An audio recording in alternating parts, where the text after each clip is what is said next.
오늘 출애굽기 19장 1절부터 15절 백성들을 성결하게 하는 모세라는 제목으로 같이 말씀 전하겠습니다. 오늘 1절에 보니까 이스라엘 자손이 애굽 땅을 떠난 지 3개월이 되던 날 그들이 시내 광야에 이르니라. 그들이 르비딤을 떠나 시내 광야에 이르러 그 광야에 장막을 치되 이스라엘이 거기 산 앞에 장막을 치니라. 이 1절 2절에 나온 드디어 이제 시내산에 도착하고 그리고 거기서 장막을 치고 그리고 이제 3절에 모세가 하나님이 올라가서 산에 올라가서 하나님을 다시 만나서 말씀을 받아서 전달하는 내용이 나오죠. 이 일은 출애굽기 3장에서 출애굽기 3장 12절에서 모세에게 말씀하신 그 성취를 보여주는 겁니다. 출애굽기 3장 12절 보면 하나님이 이르시되 내가 반드시 너와 함께 있으리라. 내가 그 백성을 애굽에서 인도하여 낸 후에 너희가 이 산에서 하나님을 섬기리니 이것이 내가 너를 보낸 증거니라. 모세가 증거 달라고 그랬죠. 내가 이 일을 어떻게 할 줄 알겠습니까? 라고 했을 때 주셨던 증거입니다. 그리고 그 증거, 사실은 그때는 증거도 아니었죠. 아직 일어나지도 않은 일을 증거로 주셨는데 그 일이 그 말씀하신 그대로 일어났다라는 것을 보여주는 게 오늘 1절, 2절에 나온 이 본문입니다. 오늘 이 시내산에서 이스라엘 민족은 장막을 쳤다라는 표현이 나오는데 이곳에서 거의 1년을 앞으로 보내게 됩니다. 그리고 오경 전체 중에 총 59장이라고 하는 챕터로 성경 장수로 59장이라고 하는 오경 중에서도 굉장히 많은 부분을 이 시내산에서 차지하게 됩니다. 그러니까 창세기는 뭐 50장까지 있는데 창세기는 출애굽기 이야기가 아니니까 뺐다 치고 출애굽해서 신명기까지로 이를 때 59장에 달하는 내용이 전부 다 이 시내산에서 오늘 장막 치고 난 이후 1년 동안 일어나는 일들이라는 거죠. 그래서 이게 사실은 출애굽의 하이라이트다라고 제가 여러 번 말씀드리는 겁니다. 민수기 10장 11절에서야 비로소 이스라엘은 시내산을 떠나서 이제 가나안 땅으로 향하게 됩니다. 이스라엘이 시내산에 이르러서 진을 치자마자 모세는 곧바로 혼자 단독으로 하나님께 올라갑니다. 3절에 보니까 모세가 하나님 앞에 올라가니 여호와께서 산에서 그를 불러 말씀하시되 너는 이같이 야곱의 집에 말하고 이스라엘 자손들에게 말하라. 19장에 보면 오늘 우리가 읽은 본문에서는 2번이 나오고요. 총 3번 이 모세가 뭐 명확하게 올라갔다 내려갔다 이걸 반복하지는 않지만 이 내려왔다라는 말이 있고 그 다음에 또 하나님 말하는 거는 내려온 자리에서가 아니고 다시 올라가서 말씀을 받는 장면으로 이렇게 여기면 총 3번 3절에서 7절 이때 한 번 올라가고요. 8절에서 14절 이때 한 번 올라가고 20절에서 25절 이때 또 한 번 올라가는 이 3가지 장면을 보여주고 있는데 오늘 이 본문에 나오는 3절에서 7절은 가장 첫 번째 이제 모세가 올라가서 이스라엘 백성들에게 받을 말씀을 받는 그런 부분입니다. 어떻게 보면 세 번 등장을 하지만 첫 번째 부분이 지금까지 있었던 내용 중에 가장 중요한 내용이라고 볼 수가 있습니다. 모세가 올라가서 하나님을 만난 것은 개인적으로 단순하게 더욱 깊이 있는 교제를 누리려 한 것이 아니고 하나님께서 주시는 말씀을 전하기 위한 것이었습니다. 모세가 하나님 앞에 올라가니 여호와께서 산에서 그를 불러 말씀하시되 너는 이같이 야곱의 집에 말하고 이스라엘 자손들에게 말하라. 그래서 모세는 야곱의 집 이스라엘 자손들에게 전하려고 하시는 말씀을 받기 위해서 올라가는 것입니다. 그리고 그 모세는 그 말씀을 가지고 내려와서 이스라엘 백성들에게 그대로 가르치십니다. 이거 뭘 보여주냐면 오늘 시내산에서 가장 중요하다고 그랬는데 모세가 항상 이스라엘 백성과 하나님 중간에 매개자로 중개자로 서 있다는 거예요. 미디에이터가 있는 거죠. 하나님은 그의 백성들에게 시내산에서 가르치려고 하는 내용은 뭐냐면 궁극적으로 말하면 한 가지입니다. 내가 누구냐라고 하는 겁니다. 하나님이 누구신지에 대해서 가르치시려고 하는데 하나님이 누구신지를 계시한다라고 표현을 할 수가 있는데 그 계시는 반드시 모세를 통해서만 하는 것을 반복적으로 보여주고 있는 게 이 19장의 내용입니다.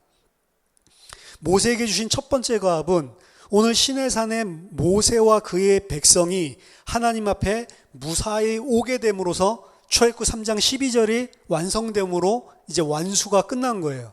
그렇지만 그게 끝이 아니고 이제부터 구원하신 하나님의 백성에게 하나님이 누구신지를 이제 자세하게 가르쳐주는 두 번째 스테이지가 시작된 겁니다. 그래서 지금부터가 사실은 본격적인, 그래서 구원은 단번에 받는 것, 단번에 완전히 받지만 그렇다고 해서 단번에 끝나는 건 아니죠.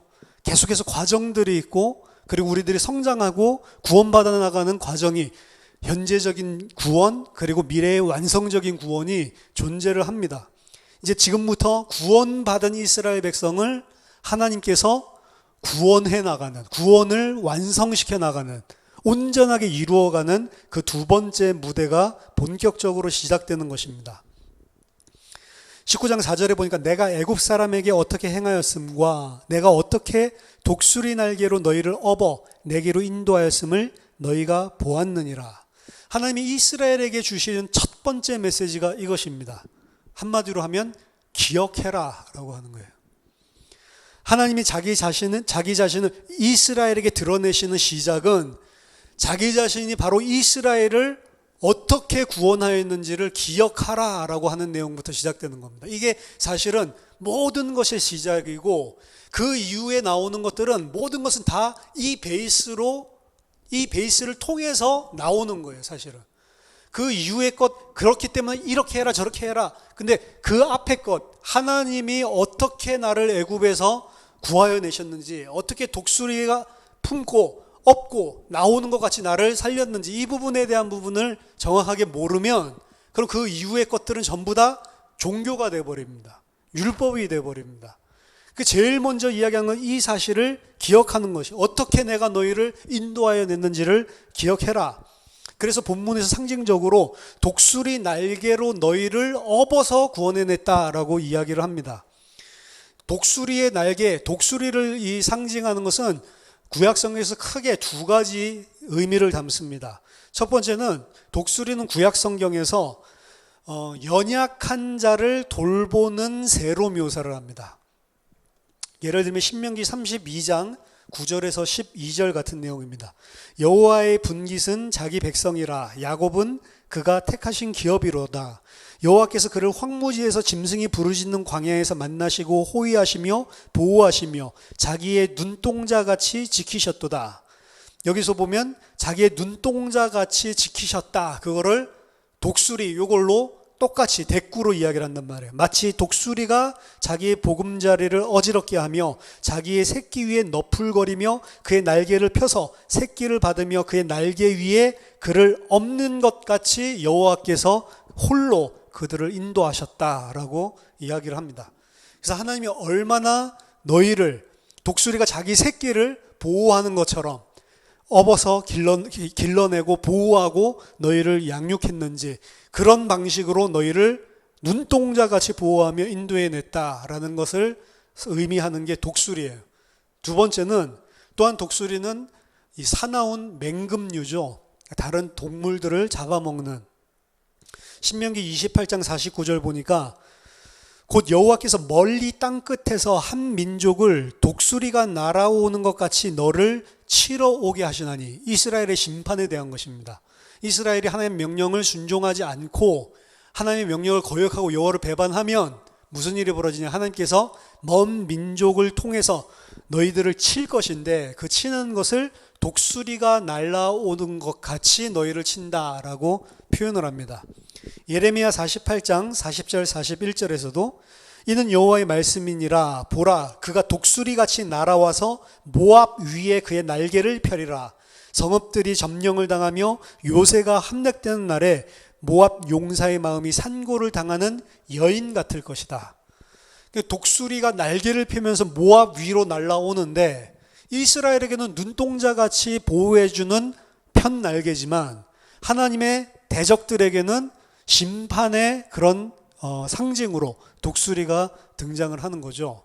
그래서 독수리라고 하는 이런 이미지가 구약성경에 표현된 걸 보면 출애굽을 가장 잘 표현하는 거죠. 하나님의 백성은 눈동자같이 보호해서 털끝 하나 상하지 않게 홍해를 마른 땅으로 가르면서 하나님께서 구원해 내시는 게 출애굽이었고, 그리고 하나님을 대적했던 바로와 애굽의 병사들은 완전히 심판하고 진멸시키는 그런 심판의 성격을 가진 게 독수리다라고 볼 수가 있습니다.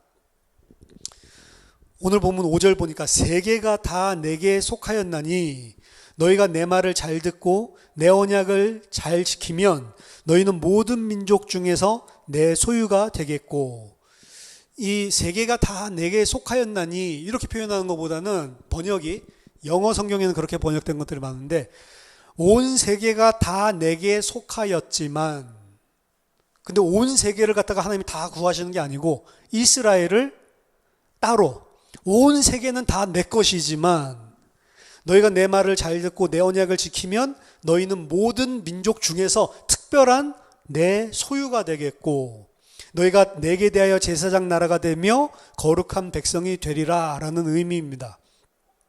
이스라엘은 하나님께서 어떻게 애굽에서 나를 구원하셨는지 그 과거에 행하신 일을 기억할 뿐만 아니라 그 기억은 내 말을 잘 듣고 내 언약을 지키는 순종으로 드러나게 됩니다. 그들이 이 산으로 오게 된 거는 은혜로 무임승차로 오게 된 것 같지만 그렇다고 해서 무임승차는 아니에요. 은혜로 불러내신 그들에게 기대되는 것이 무엇인가가 존재를 합니다. 그 말은 뭐냐면 구원은 공짜로 아무런 우리의 의 없이 하나님께서 그리스도의 의를 전가시켜서 주시는 거지만 그렇다고 해서 그 은혜를 받은 자가 아무렇게나 살아야 된다라는 의미는 아니에요. 너희 죄를 과거, 현재, 미래를 모두 십자가에서 다 도말하였지만 그렇기 때문에 너희들은 미래 죄까지 용서됐으니 이제 마음껏 죄를 저질러도 된다라는 건 아닌 것입니다. 하나님의 백성으로 구원받은 것은 우리가 은혜로 받았지만 그 은혜로 받은 것은 그래서 이 값이 없이 내게로 와서 마셔라 라고 예수님이 말을 하죠. 생수의 강이 내 속에서 흘러나는데 목마른 자는, 원하는 자는 와서 마음껏 마셔라, 값없이 마셔라 라고 이야기를 하는데 그 값이 없다는 것이 가치가 없다는 말은 아니잖아요. priceless죠. 어떻게 보면 영어로 치면 값으로 매길 수 없을 만큼 엄청난 것이죠. 그래서 구원받은 구원은 아무런 값없이 주어진 것이면 그렇다고 값싼 구원은 아니란 거예요. 값으로 매길 수 없는, 측량할 수 없는 은혜가 사실은 구원인 것입니다. 그런데 구원받은 백성에게 요구하는 게 있어요. 그 요구되어지는 게 뭐냐면 이런 어마어마한 구원을 받았기 때문에 순종하라고 하는 것입니다. 근데 이 부분에서 오늘 본문을 잘못 이해하면 안 돼요. 오늘 본문에 우리 개역개정에 분명하게 뭐라고 되어 있냐면 너희가 내 말을 잘 듣고 내 언약을 지키면 너희는 모든 민족 중에서 내 소유가 되겠고, 그거 어떻게 생각이 되죠? 이제부터 내가 하나님 말씀 잘 듣고 내가 이제는 잘 순종하면 이제 하나님의 소유가 되고, 만약 잘 안 듣고 하나님의 언약 잘 안 지키면 하나님의 소유에서 제외되고, 뭐 이런 식으로 해석이 가능한 거죠. 하지만 이 부분을 명확히 해야 됩니다. 이스라엘의 언약의 신실함이 요구되었다는 사실이 구약 성경에서 많이 나오는데 너희들은 이 언약을 신실히 지켜라. 이것을 계속해서 지켜라. 이 keep covenant라고 하는 이 구절이 계속 등장해요. 오늘 본문뿐만이 아니고. 근데 그 언약을 지킨다라고 하는 것이 이스라엘이 구원받기 위한 조건으로 언약을 지키라는 말씀이 절대로 아니라는 걸 우리가 명확히 하고 넘어가야 됩니다. 이스라엘은 구원받기 위해 자신들이 스스로 무엇인가를 잘 행해야 된다라고 이해를 하면 안 돼요. 신약뿐만이 아니고 구약도 그런 개념 자체는 없습니다. 시내산에서 일어나는 일, 그리고 시내산에서 주어지는 율법, 앞으로 전달될 율법, 이 모든 것은 다 4절에서 말한 것처럼 하나님께서 행하신 구원을 기초로 해서 주는 거예요. 그 십계명 줄 때도 그냥 안 주죠. 앞에 분명히 과거에 행하신 하나님의 구원을 언급하고 그 언약에, 그 행하신 역사에 근거해서 십계명이 전달이 되잖아요. 앞에가 그 중요한 거죠. 모든 율법, 구약에서 주어지는 율법마저도 뭐가 있냐면 먼저 행하신 하나님의 구원이 전제돼서 거기로부터 흘러나오는 것입니다. 구약도 그렇고 신약도 마찬가지예요.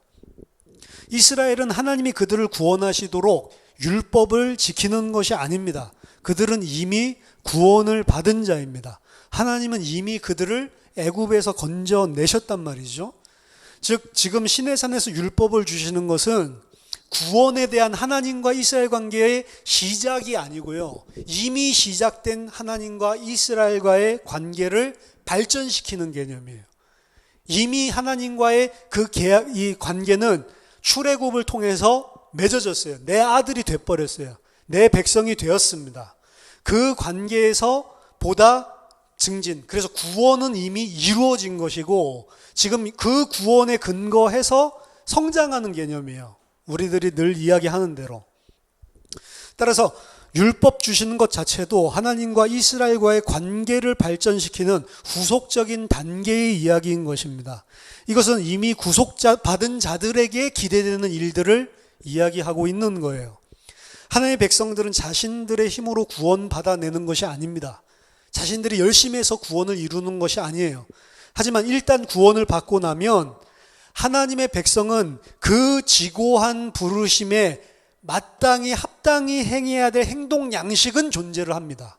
그걸 잘 할 수 있든 잘 할 수 없든 잘 못하는 부분이 있을 수 있겠죠. 근데 그건 우리의 능력이고 그 부르심을 받고 그 구원을 받은 자라면 지극히 당연하게 행해야 될 행동 양식은 있는 거예요. 그게 기준입니다, 사실은.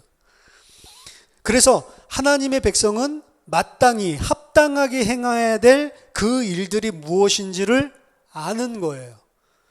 이거는 신약에서도 마찬가지 개념으로 이야기를 합니다. 신약도 보면 서신서가 전반부 한 3분의 2 정도는 복음을 계속 깊이 있게 설명을 해요. 그리고 그 복음에 근거해서 행동 양식에 대해서 터치를 하는 부분이 분명히 등장을 합니다. 에베소서 4장 1절에서 3절 보면 그러므로 주 안에서 갇힌 내가 너희를 권하노니 너희가 부르심을 받은 일에 합당하게 행하여 모든 겸손과 온유로 하고 오래 참음으로 사랑 가운데서 서로 용납하고 평안의 줄 매는 줄로 성령이 하나 되게 하신 것을 힘써 지키라 라고 이야기를 하죠. 그렇게 못할 수 있습니다. 근데 그거는 우리 사정이고 하나님의 백성이고 이 구원을 정말로 아는 자라면 당연히 마땅히 합당하게 행해야 될 기준은 있단 말이에요. 그게 사실은 시내산에서 주는 율법에 대한 순종의 이야기입니다. 그 순종한다, 순종하지 못한다 그 내용 가지고 하나님의 백성 구원이 취소되고 이런 게 아니에요. 이미 구원이 이루어졌고 그 구원을 이루어가는 내용인데 우리가 점점 구원이 이루어지면서 어떤 방향으로 성장해 가냐, 이 합당히 당연히 행할 수밖에 없는 그 사람으로 성장해 가는 거예요. 그걸 한마디로 말하면 순종이라고 이야기하는 겁니다. 그래서 하나님의 백성이기 때문에 이 모든 것들이 주어지는 것입니다. 그래서 오늘 5절을 그렇게 분명하게 이해를 해야 돼요. 너희가 내 말을 잘 듣고 내 언약을 지키면 내 소유가 되겠다라고 하는 것들을 우리가 어떤 조건을 지켜야 이제 하나님의 소유가 되는구나, 이런 식으로 잘못 이해하면 안 된다는 거죠. 또 내 말을 잘 듣고 내 언약을 지키면 이라고 했는데 여기서 언약이 뭡니까? 흔히 많은 이제 주석가들은 이 언약을 이제 앞으로 20장부터 하나님이 본격적으로 전달하실 시내산 율법이라고 대부분 해석을 많이 합니다. 근데 대부분은 그 앞으로 주게 될 이제 율법을 그러니까 잘 지켜야 된다라는 것을 언약이라고 이야기를 했는데 덤브렐이 잘 주장했듯이 저는 그 의견을 따르는데 이 언약이라고 하는 건 앞으로 시내산에서 줄 율법을 가르치는 것이 아니고 이 언약은 과거에 하나님께서 그의 조상들과 맺었던 언약을 의미한다. 그럼 이 언약을 잘 지킨다라는 개념은 뭐냐? 언약을 잘 지킨다. 사실은 이 아브라함에게 줬던 언약, 이삭에게 줬던 언약, 야곱에게 줬던 언약인데 이 언약을 이스라엘 백성이 잘 지킨다라는 개념이 뭐예요? 이 언약 누가 지키죠? 이스라엘 백성이 지킵니까? 하나님이 지킵니까? 하나님이 지키는 거예요. 그렇죠? 출애굽기의 모든 내용들은 사실은 출애굽기 2장 24절 25절에서 하나님께서 그들의 고통 소리를 들으시고 하나님이 아브라함과 이삭과 야곱에게 세운 그의 언약을 기억하사 그들을 권고하셨다라고 하는 게 출애굽의 모든 배경이거든요. 모든 배경들은 그 언약을 신실하게 이루어 가시는 하나님에게 포커스가 맺혀져 있다고. 근데 하나님이 그 언약을 분명하게 이루시는데 하나님께서 오늘 뭐라고 해요? 너희가 그 언약을 잘 지키면 그럼 내 백성이 된다라고 이야기를 하는 겁니다. 그러니까 어떻게 보면은 사실은 우리는 언약을 하나도 안 지켜요. 우리가 언약을 지키는 게 아니고 하나님이 그 언약에 붙잡히셔서 신실하게 그 언약을 이루어 가시는데, 그 우리를 보고, 이스라엘 백성을 보고 언약을 잘 지키라라는 개념은 뭐냐? 이것 또한 그 언약을 기억하라는 이야기입니다. 그 언약을 잘 지킨다는 건 우리 보고 잘 지키라는 게 아니에요. 하나님이 일방적으로 이루시는 언약입니다. 하나님이 지켜가실 언약이에요. 우리의 입장에서 그 언약을 잘 지킨다는 것은 그 사실을 신뢰하기만 하면 되는 겁니다. 하나님께서 언약하셨으므로 그 언약의 하나님은 반드시 그 일을 이룬다라는 사실을 믿는 게 언약을 잘 지키는 거예요. 뭔가를 우리가 행하는 행위를 요구하는 것이 아닙니다.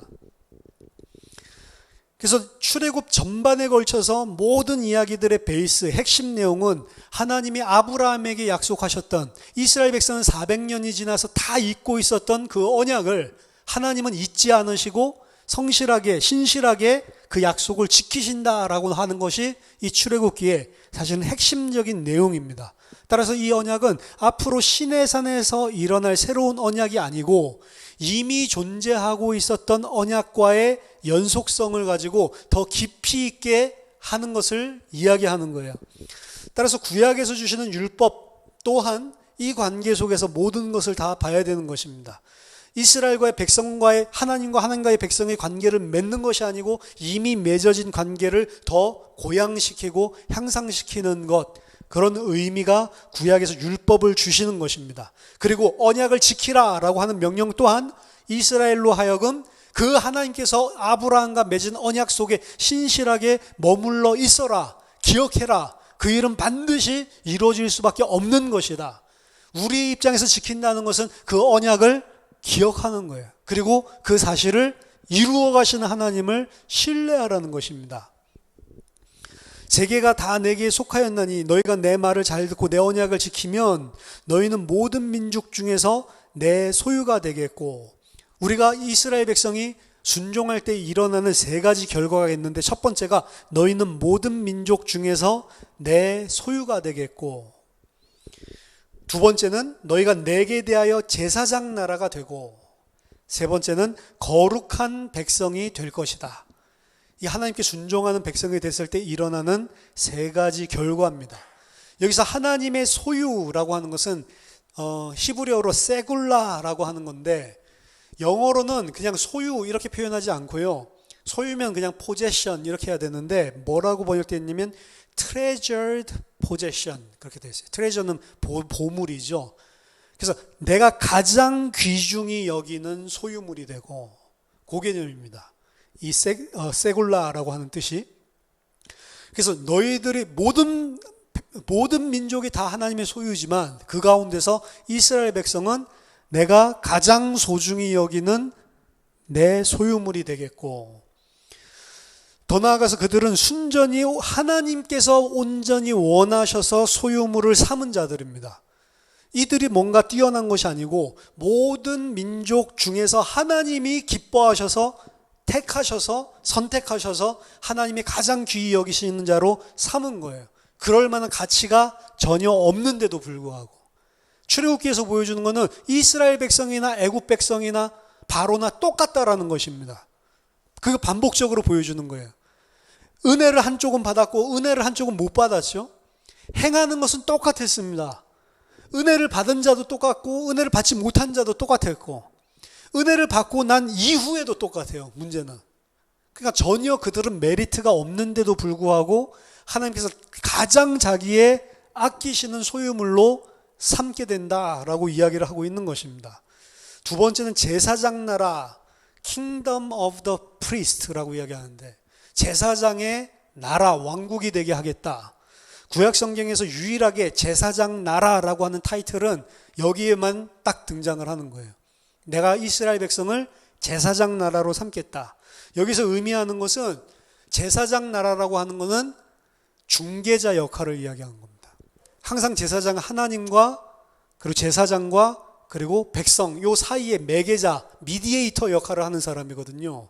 그래서 이스라엘 백성을 하나님의 이 가장 소중히 여기는 소유물로 삼아서 그들을 제사장 나라 삼겠다라고 하는 이야기는 이스라엘을 그렇게 소중히 여기는 백성으로 삼은 것은 이스라엘 자신을 위한 것만은 아니라는 거예요. 누구를 위한 거죠? 다른 내 모든 소유한 나라들, 이방 족속들까지도 전부 다 포괄하는 것입니다. 이스라엘의 부르심 안에, 그래서 이스라엘의 부르심은 이스라엘이 아니고 이스라엘을 통해서 하실 일 때문에, 마치 모세를 부르신 것은 모세 때문만은 아니고, 모세도 포함되겠지만 모세를 통해 이스라엘 백성을 구원하시려는 이 일 때문에 이스라엘 백성을 택한 것도 똑같단 말이에요. 근데 여기에서 선민의식으로 발전한다고 한 게 잘못 깨달은 거죠. 진짜로 이 의미를 알았다면, 내가 너를 제사장 나라로 삼겠다라고 하는 의미를 진짜로 알았다라고 한다면 그들은 절대로 우리는 하나님의 백성, 너희들은 개 같은 이방 족속, 이런 개념은 말도 안 되는 것이죠. 그렇죠? 이거는 다 자기중심적으로 죄성으로 자기 자신의 가치를 높이고 자기 자신을 높은 위치에 앉히려고 하는 죄 때문에 나오는 발상이지, 하나님이 원래 이스라엘에게 목적하신 것이 아니란 말이죠. 그리고 거룩한 백성으로 삼겠다. 거룩한 백성 또한 제사장 나라와 뭐 똑같은 단어는 아니지만 거의 비슷한 이야기입니다. 분명히 서로를 지지해주고 있는 단어입니다. 거룩하다라고 하는 것은 separate, 분리하다라는 이야기죠. 그래서 거룩하다라고 하는 것은 이스라엘은 분명히 다른 나라와 구별되어지는, 하나님이 자기 가장 소중히 여기는 그런 소유물로 삼은 백성, 민족이 맞습니다. 다른 민족들보다 귀하게 부르신 것이 맞아요. 하지만 그렇다고 해서 다른 나라와 완전히 분리되는 것은 아닙니다. 왜냐하면 그들을 통해서 하나님께서는 그 나라들을 구원하시려는 제사장 나라로 삼았기 때문에. 그래서 제사장 나라로 부르셨다라고 하는 영어로는 그 나라라고 하는 걸 킹덤이라고 되어 있는데, 여기서 이 이스라엘 백성을 하나님의 거룩한 백성으로 불렀다라고 하는 이 백성은 정확하게 말하면 백성이 아니고 네이션이에요. 국가, 고이라고 하는 히브리어입니다. 근데 이 고이라고 하는 단어는 구약 성경 안에서 언제 이 정상적으로 보통 사용되냐면 이스라엘과 구별되어 있는 다른 나라를 이야기할 때 고이를 써요. 고임은 이제 복수형이고 고이는 단수형인데, 이스라엘 백성과 그래서 다른 구별된 이방 나라를 이야기할 때 고이라는 단어를 쓰지, 이스라엘 백성을 쓸 때 고이라는 단어를 안 씁니다. 근데 여기서 거룩한 백성이다라고 할 때 거룩한 고이라고 이야기를 했다고요. 그래서 그 이야기는 뭐냐면, 아까 전에 제사장 나라와 마찬가지로 너희들이 거룩하게 내가 구별하긴 했지만 너희들도 고임 가운데 있는 한 고이고, 너희들이 그 고임, 그 나라들을 제사장 역할을 해서 하나님과 화목하게 해야 되는 매개체, 중매자의 역할을 하는, 제사장 역할을 하는 나라로 내가 선별한 것이지 너희만을 선별하기 위해서 한 것이 아니다라고 하는, 어떻게 보면 선교사상, 이것들이 심어져 있는 단어입니다. 그리고 이스라엘에 빗대서 이 고이라는 단어를 거의 안 쓴다고 그랬죠. 이 단어가 오늘 본문에서 이스라엘에게 처음 쓰인 게 아니에요. 가장 처음 쓰인 거는 창세기 12장 아브람 불렀을 때입니다. 내가 너로 큰 민족을 이루고, 그때 쓴 게 고이예요. 내가 너로 큰 고이를 이루리니 모든 고임이 너로 말미암아 복을 받게 하겠다. 그러니까 처음 아브람 때부터 아브람 택하심은 만민을 위하여 부르심이지 아브람 혼자만을 위해서 부르신 것이 아니었던 것처럼 이스라엘 백성 또한 똑같은 거죠. 그래서 아담의 자리에 아브라함이 섰고 그 아브라함의 자리에 지금 이스라엘이 서 있는 거예요. 이스라엘 또한 만민을 위하여 부른 제사장으로서 부르고 있는 것입니다. 7절에 모세가 내려와서 백성의 장로들을 불러 여호와께서 자기에게 명령하신 그 모든 말씀을 그들 앞에 진술하니 백성이 일제히 응답하여 이르되 여호와께서 명령하신 대로 우리가 다 행하리이다. 모세가 백성의 말을 여호와께 전하매. 그러니까 내려와서 전해주고 아마 또 올라갔다 이렇게 보는 것입니다. 7절 8절에 보니까 백성의 장로들에게 전달을 하죠. 그 장로들은 아마 출애굽기 2장에 나왔던 장로들일 수도 있고 아니면 방금 전에 세웠던 그런 막 백부장 천부장 이런 그 제자들 있죠. 재판관들. 그 사람들일 수도 있고 그런 지도자급 되는 사람들에게 모세는 전달을 하고 그 지도자급 되는 사람들은 백성에게 전달을 하고 이런 단계가 이루어져 있죠. 나중에 살펴보겠지만 이 산에 올라가는 것도 세 단계로 이루어져 있습니다. 백성들이 나아가야 되는 선이 있고 70인들과 그리고 70인 장로들과 그리고 지도자들이 나아가야 되는 부분이 있고 모세, 나중에 아론도 조인됩니다. 모세와 아론만 올라가는 장소가 따로 있어요. 세 개로 산을 나눈단 말이에요. 성막도 똑같이 세 개로 나눠져 있죠. 지성소가 있고 성소가 있고 그리고 성막들이 있죠. 그것처럼 산도 세 등분으로 나누어 가지고 나중에 설명을 하는데 모세가 장로들에게 이야기하고 아마 그 장로들은 백성들에게 전달한 것 같아요. 그러니까 오늘 8절에 그 이야기를 듣고 백성들이 장로들이 이렇게 안 하고 백성들이 일제히 응답했다라고 이야기하죠. 여호와께서 명령하신 대로 우리가 다 행하겠다고 전부 다 약속을 합니다.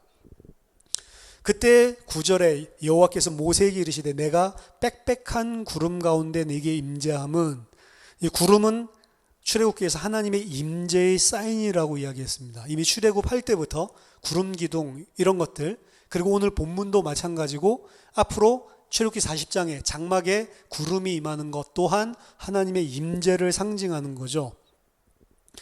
임에서 이제 내가 너와 말하는 것을 백성들이 듣게 하겠대요.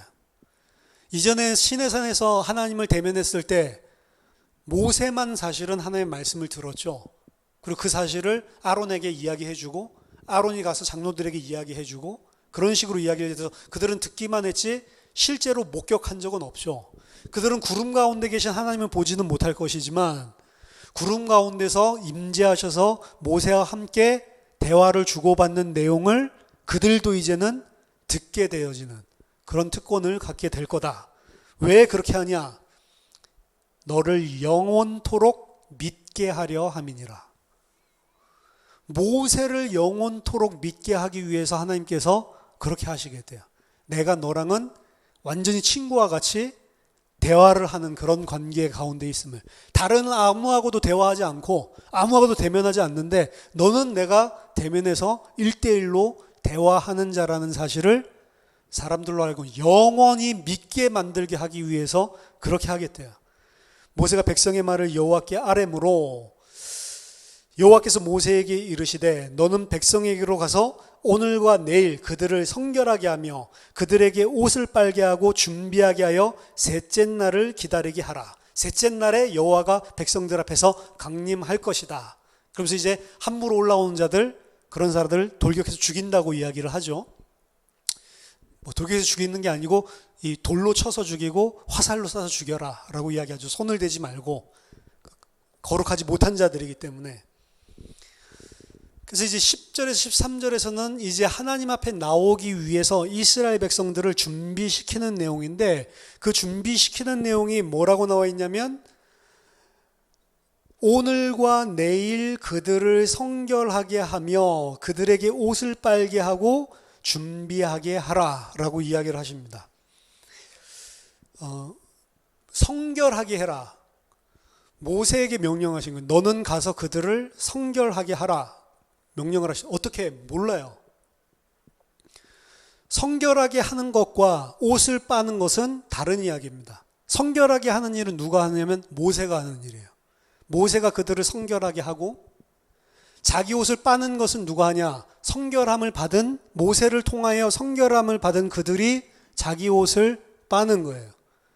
어떤 학자들은 이걸 갖다 연결시켜서 성결하게 하는 게 바로 자기 옷을 빨게 하는 게 성결하게 하는 거다라고 이야기하는데 본문에서는 그 두 개를 완전히 구분지어서 이야기합니다. 모세에게는 뭐라고 이야기했냐면 너는 백성을 성결하게 만들어라. 그 명령을 따로 하나 내리고요. 그리고 백성들에게는 이걸 하게 시켜라 라고 이야기합니다. 그러니까 백성들은 옷을 빠는 거지 거룩하게 준비를 하고 있는 거는 맞습니다. 일맥상통한 이야기이긴 한데 성결하게 하는 것은 전적으로 누구에게 달려있냐면 모세에게 달려있는 것으로 이야기하는 거예요. 그래서 오늘 본문에서 성결하게 하는 것은 모세에게서 분명하게 일어나는 것이고 옷을 빠는 것은 모세에 의하여 성결하게 된 자들이 행하는 것으로 설명을 하고 있는 것입니다. 그래서 오늘 모세가 도대체 누구냐라고 하는 것, 모세가 하는 일들을 보세요. 모세만이 하나님께 올라가서 하나님의 말씀을 받고 하나님의 백성에게 전달하는 유일한 중재자고, 하나님께서 그 사실을 입증시키기 위해서 영영이 그만을 믿게 하기 위해서 이스라엘 백성이 이제 내가 너가 1대1로 대화하는 것을 듣게 만들어서 그들로 하여금 모세를 믿도록 만들겠다라고 이야기를 하고 있고, 그것도 그냥 모세를 믿게 하겠다가 아니고 영원토록 믿게 만들겠다라고 이야기를 하고, 그 모세는 또 무슨 일을 해요? 말씀을 전하고 전달하고 이것만 할 뿐만이 아니고 이스라엘 백성을 거룩하게 만드는 일도, 성결하게 만드는 일도 그 모세가 한단 말이에요. 그 모세가 누구예요? 예수 그리스도 이야기죠. 모세 이야기가 아닙니다, 사실은. 모세를 영원하게 믿게 한 바리새인들은 우리는 모세를 믿지 예수 너 안 믿겠다라고 이야기를 했거든요. 어떻게 보면 이 본문이 영향을 줬을 수도 있는 거예요, 유대인들한테는. 우리는 모세를 믿어야 돼. 모세만이 하나님과 대화를 했던 사람이고 모세를 영원히 믿게 하는 증거를 주셨어, 말씀 속에서. 이렇게 생각을 했거든요. 근데 여기서 이야기하는 모세는 모세를 영원히 믿게 할 존재가 아닙니다. 모세는 가나안 땅에도 못 들어갔어요. 모세는 하나님의 영광을 가렸던 자입니다. 그 이전에 하나님을 몰랐을 때 지은 죄들은 그렇다 치고, 그렇죠? 출애굽 과정을 통해서 믿음의 사람으로 모세 개인은 성장을 했죠. 성장을 하고 나서 상당히 믿음이 있는 사람으로 보이는 행동들을 많이 했지만 궁극적으로는 하나님의 영광을 가리는 역할을 해버립니다. 큰 죄를 짓는다고요. 마치 자신의 힘에 의해서 능력이 나오는 것처럼 하나님이 명령하신 것대로 하는 것이 아니고 자기의 생각을 섞어가지고 하나님의 일을 하게 된단 말이에요. 나중에 모세는 또 그 일을 내가 하나님께 하나님의 영광을 가렸으므로 나는 가나안 땅에 못 들어간다, 그렇게 말 안 해요. 모세는 뭐라고 이야기하죠? 신명기 보면 내가 너희들 때문에 못 들어가게 됐다, 이렇게 이야기하죠. 그러니까 모세는 완전한 사람이 아니라는 걸 계속 보여주고 있어요.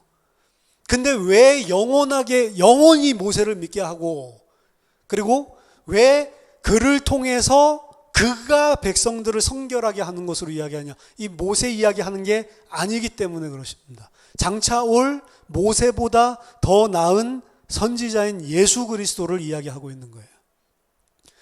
예수 그리스도는 우리를 성결하게 하고 예수 그리스도의 십자가로 말미암아서 우리를 영원히 정결하게 하고 그 자신이 그리스도인 사실을 믿도록 3일 만에 부활하심으로 우리가 온전히 그를 믿도록 만들어주신 하나님의 유일한 중개자입니다. 그렇죠? 그리스도입니다. 하나님의 말씀을 전달할 뿐만 아니라 말씀이신 그분이 육신을 입고 이 땅에 오셔서 하나님이 누구신지를 우리에게 가르쳐주신, 계시하신 분이 바로 예수님이란 말이에요. 모세는 말씀 받아서 말씀 전달하고 이 역할을 했지만 예수님은 말씀 받아서 전달하는 것이 아니고 말씀이신 하나님이신 그분 자신이 오셔서 하나님 누구신지를 자기 자신을 통해서 계시를 하셨고, 이스라엘 백성들의 말을 들어서 전달해 주는 게 아니고 이스라엘 백성 사람 속에 무엇이 있는지를 이미 다 아시는 하나님이셨고, 그분은 우리의 죄를 단번에 영원히 완전히, 히브리서 10장에 의하면 단번에 영원히 완전히 십자가에서 단 한 번의 제사로 완전히 온전하게 우리의 죄를 씻으신 그분이십니다. 그분 이야기를 하고 있는 거예요. 그분이 우리를 이렇게 구원하셨다라는 사실을 기억하는 게 하나님 백성이 하는 가장 베이스, 가장 근본입니다. 그리고 모든 신의 산의 율법들 보면 모든 하나님이 원하시는 하나님의 뜻대로 순종하는 것은 그 사실을 기초로 해서 흘러나오는 거예요. 그 베이스를 통해서 흘러나오지 않는 것은 항상 우리들 마음속에 뭐가 있냐면 이것을 통해서 하나님을 내 행위를 통해서 기쁘시게 하겠지 않은 내가 항상 섞여 있을 수밖에 없는 거예요. 그래서 성경에서 이야기하는 명령, 하나님께서 이것을 행해라 저것을 행해라 라고 하는 명령은 새겨들어야 됩니다. 항상 그 베이스에 뭐가 깔려있다?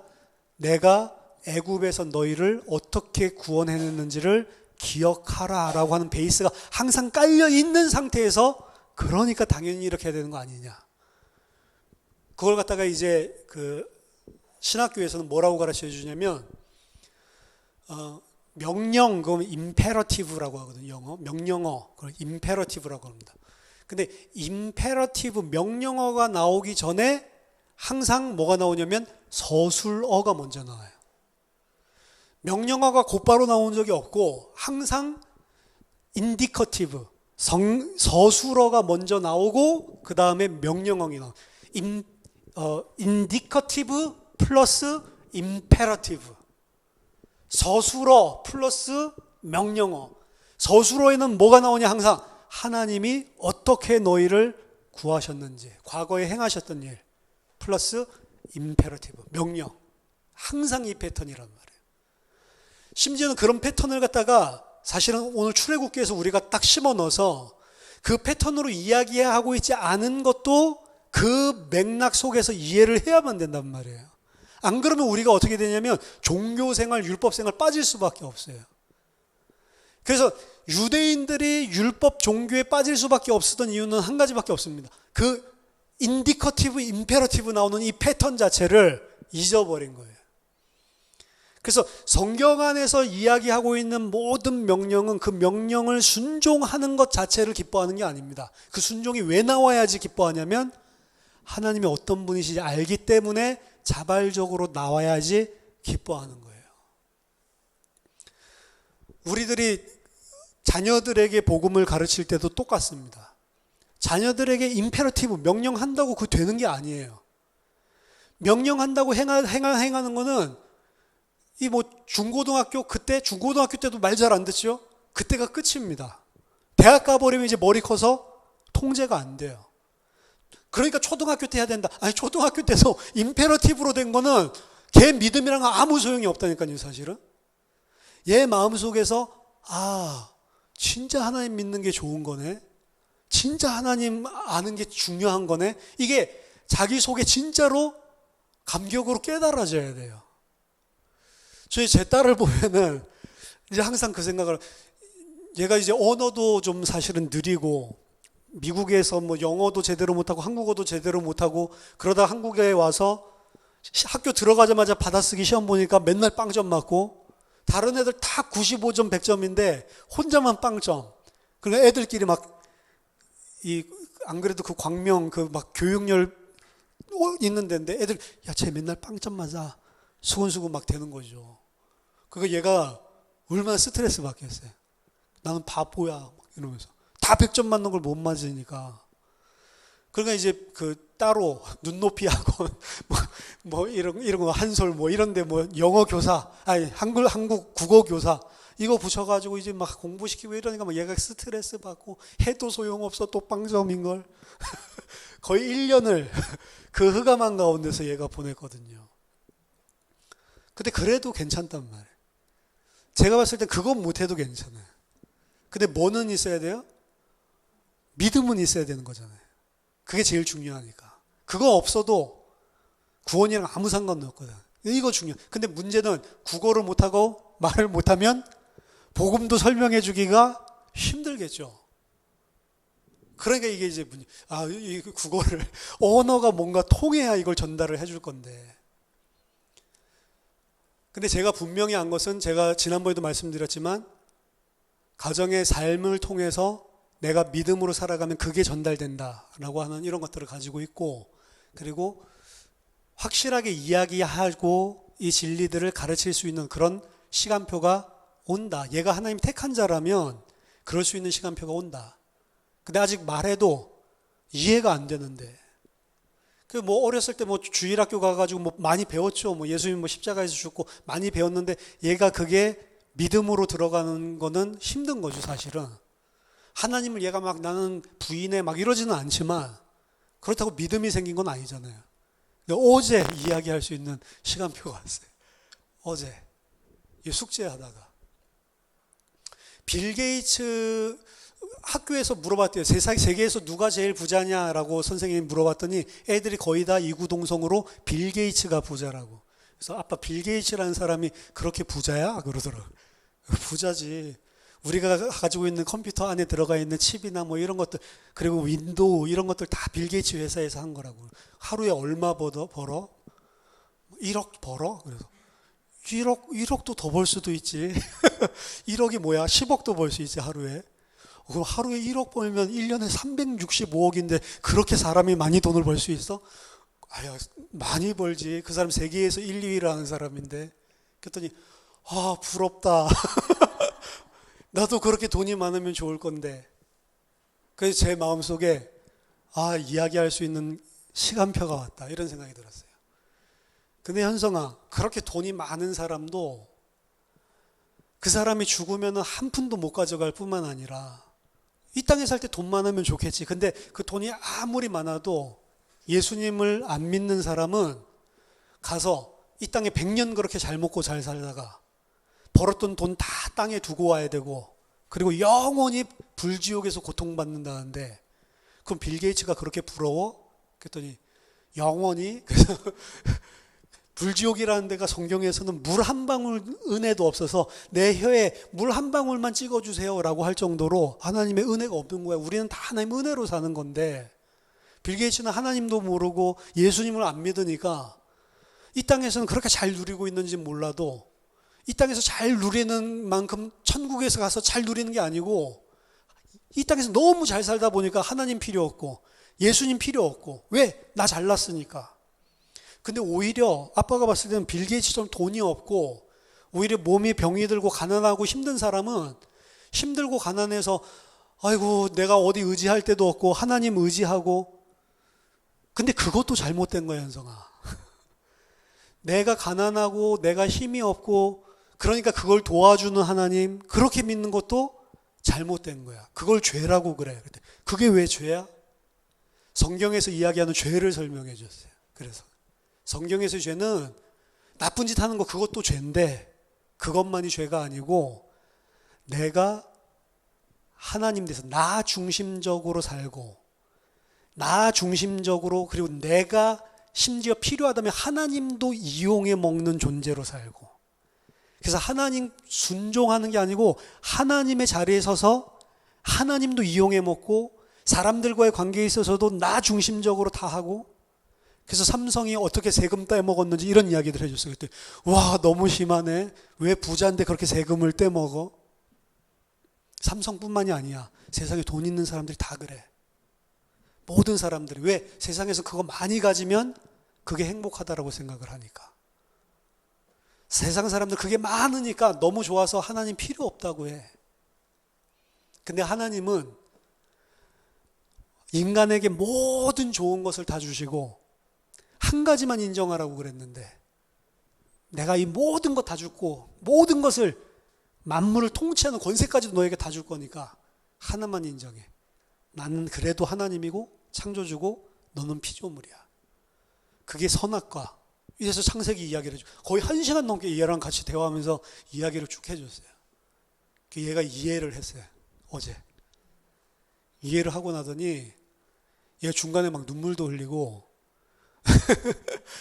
뭐라고 이야기를 하냐면 아빠 나 이제 빌 게이츠 하나도 안 부럽고 빌 게이츠 너무 불쌍한 사람인 것 같아. 나 우리 집에 돈 없어도 우리 집이 너무 좋아. 나 너무너무 행복해 막 이러면서 얘가 막 날뛰더라. 얘가 너무너무 좋다고. 뭐 다 들어간 건 아니죠. 근데 시작이죠. 조금씩 이제 성장하는 거죠. 그것만큼 기쁜 게 어디 있어요. 그렇죠? 하나님이 우리를 위해서 행해 주신 것을 기억해 주는 거잖아요. 그래서 제가 어제 감동돼가지고 자기는 이런 사실들이 이해가 되고 그리고 깨달아지고 보니까 성령이 나 도와주시는 거 맞아? 그러더라고요. 그렇죠. 우리가 이 땅에서 살아가는데 가장 필요한 것이 뭐냐? 하나님이 우리를 위해서 해주신 것을 사실은 기억하는 거, 이거밖에 없어요. 아담부터 생각해 보세요. 자기가 어떻게 그 자리에 있는지를 기억했다면 절대로 선악을 알게 한 나무의 실과를 먹지 않았겠죠.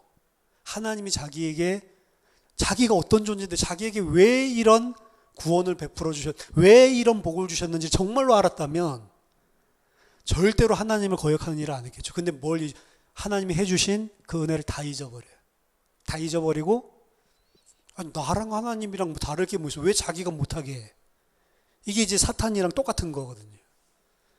아담이라고 하는 건 아담 이야기가 아니죠. 우리 이야기죠. 모든 죄의 시작이 그래서 사실은 어디서 나오냐면 하나님이 해주신 거를 잊어버릴 때 생각해요. 세상 사람들 중에서도 나쁜 짓 하는 놈인데 진짜 사람들이 싫어하는 대상이면 누구죠? 드라마에 배은망덕한 놈.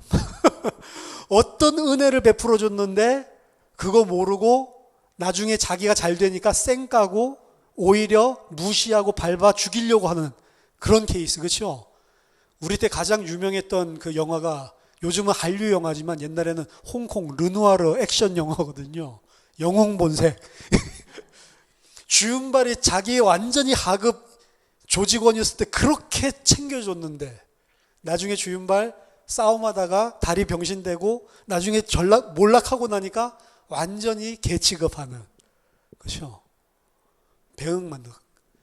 성경에서 이야기하는 건 그거예요. 많은 걸 하라는 게 아니고 내가 너를 위해서 무엇을 해줬는지를 기억하라는 겁니다.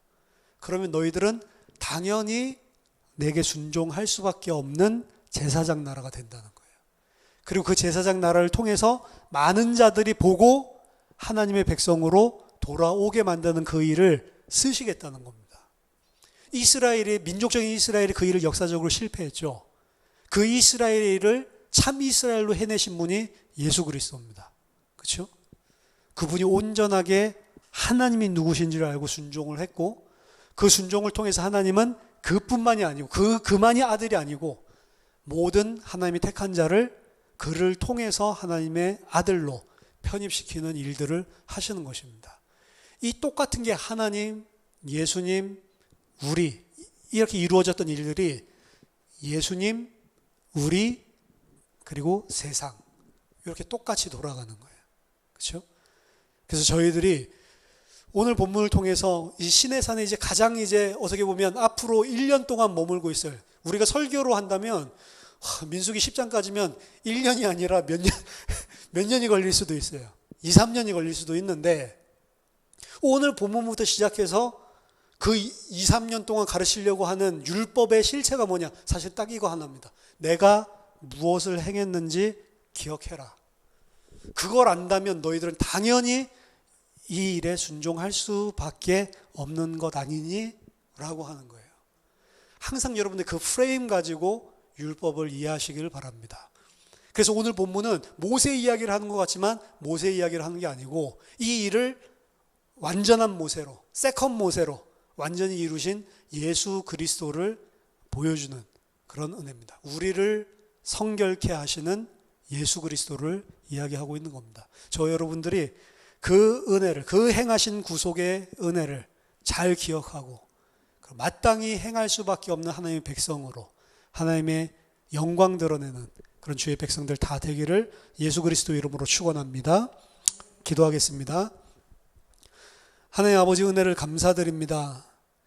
저희들에게 그리스도를 통하여 행하신 그 구원의 은혜와 사랑이 무엇인지를 24시간 매분 매 초마다 늘 기억하고 하나님의 백성으로 살 수 있도록 저희들에게 믿음을 허락해 주시옵소서. 저희들이 성장할 수 있도록 성령으로 도와 주시옵소서. 예수 그리스도 이름으로 기도하옵나이다. 아멘.